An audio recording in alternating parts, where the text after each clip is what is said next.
everybody. Good to see you. It's midweek again. Imagine, this is the 5th time we have done this. I was just thinking that 5 weekends that we haven't been together. On the one hand, it feels like that's gone by really fast. On the other hand, it feels like it's been forever. Man, I don't know how long it's going to last. I know our governor was supposed to give us an announcement this week. I was hoping for a date, but no, we don't get one. So, well, we'll just endure with a smile until we get to be together again. I got to tell you, last weekend was such a gift to us as a staff. We don't know about how many, but we had scones and we had, certificates. And so we kind of estimate about 500 of you came down for our little parade and free coffee and scones. What a gift. What a privilege to see each of you. The signs you all made, honking, and some of you actually came through 4 times. That was amazing. We got to ring the bell. There were some folks that came through from the city. One lady, it was so sweet, she goes to another church, and she came through and she was crying, and she was telling us, my church is not doing anything, and I just need some tradition. I didn't have the heart to tell her this is not one of our traditions, but maybe it needs to be. So it was wonderful. Thanks for coming down. It was incredible.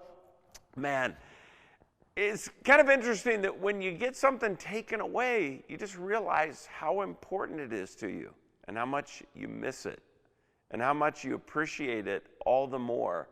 And it's just that gathering together. I've always loved weekend services. I've loved church, always have. I love it even more now. It's those special things that when they get taken away, you realize how much you love them.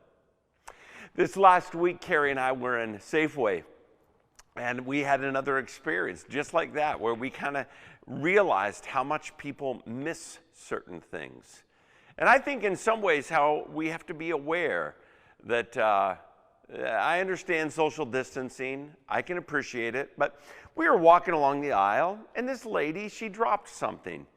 And I wasn't thinking 6 feet of distance. I was thinking she dropped something. And when you have somebody drop something, you reach down and you pick it up. So I reached down and I picked it up. And as I was passing it to her, I kind of clicked in, maybe she doesn't want me to hand this to her. And she reached out and she had this really kind of almost troubled look on her face. And I thought maybe she was getting ready to reprimand me for touching her goods. She began to cry. And I thought, oh, good night, I've offended her. And then I found out, no. She said, I'm a hugger. I like to touch people. And she began to tell me how much she appreciated just the fact that I would reach down and pick this up and move into her space. And she was saying, this new world that we've created is so hard for her to live in. It just reminded me, I want to honor all of the things in terms of the medical issues and all of that, but I never want to become comfortable with becoming distant to people. I never want to become comfortable with not helping a person who's in need. And so we live in this transitional state, but there's things I miss, and I'm glad I miss them, and I hope you do too. One of these days we'll get back, and man, it's going to be great to be back together again. And until then, maybe risk once in a while picking up something that somebody drops. Oh no, you can't give people hugs. I've noticed that, man, people are a little afraid when you even can't give them 6 feet of distance. They at least don't look at you in the aisle. But one day we'll get back there. This last weekend was so great. We had a huge group of people that watched on our Good Friday service. Man, that was special. That was great. Got a lot of positive feedback. Thank you for that. It's great.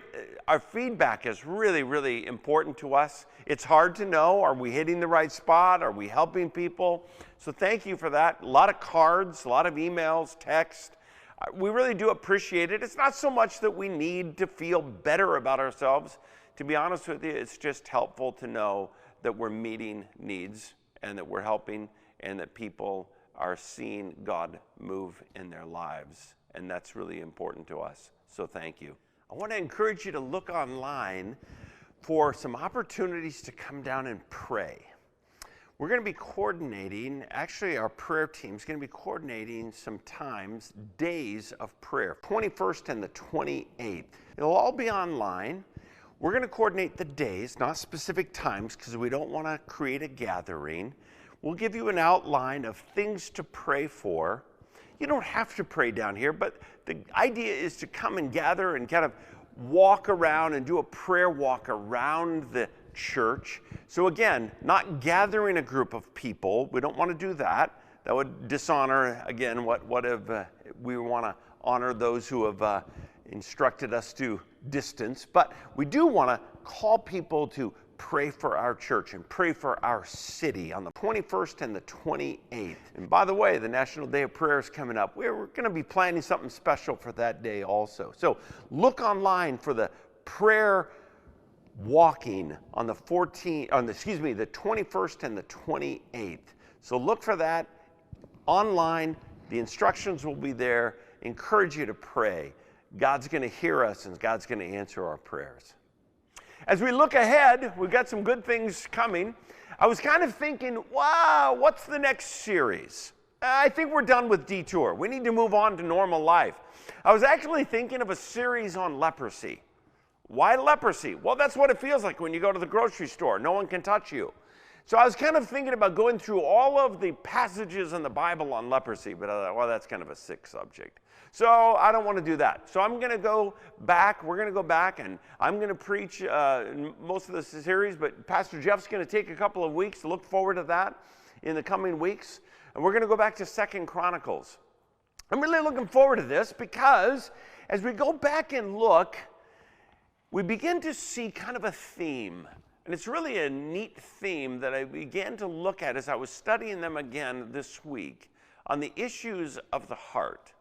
And I began to kind of look through these kings. When you start in chapter 10 of 2 Chronicles, you begin to see a number of the kings, and it was the disposition of their heart in relationship to God that determined how they led. We'll discover things like how do you measure your heart in relation to God. We'll figure out how to get out of the devil's playground when you found out that you're in it. We'll look at things that you just can't forget, because if you do, you're going to hate where you end up. How to find God in desperate situations. We all get there once in a while. And how to get things right when everything else around you is getting it wrong. That's not some kind of arrogant position, but when our culture is getting it wrong, how do we, as followers of Christ, in relationship to God, get it right? This passage, chapter 15, kind of gives us a little picture.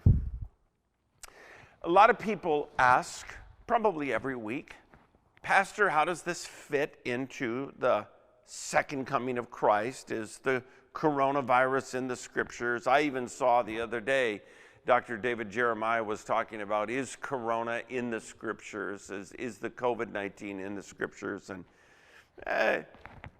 you can listen to his message to determine what he says. What I often come back to is rather than try and find specific plagues or specific events, I come back to, as we're going to look in these next weeks, comes back to the matters of the heart. When God said this to Asa, he said, the Lord is with you when you're with him. If you seek him, he will be found by you. And if you forsake him, he will forsake you. One of the things that marked Jehoshaphat as one of the great leaders, one of the great kings, is this. The Lord was with Jehoshaphat because in his early years he walked in the ways of his father David. And listen to this line. His heart was devoted to the ways of the Lord. That's what we're going to look forward to, is how to look at the matters of our heart that we might walk with God. Praying for you this week, encouraged that we hear great stories of how God is working in your lives. Continue to send those in. Let's work hard at communication. It's not as easy. We don't get to see each other.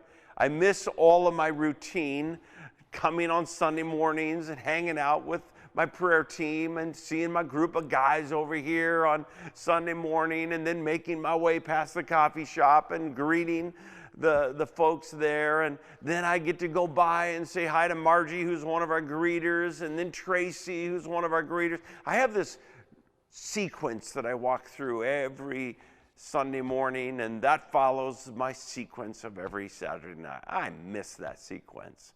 One day we'll get it again. Until then, let's continue to work hard at communicating, saying hi to each other, praying for each other. We're doing well here as a staff, doing well as a church. God is doing great things together.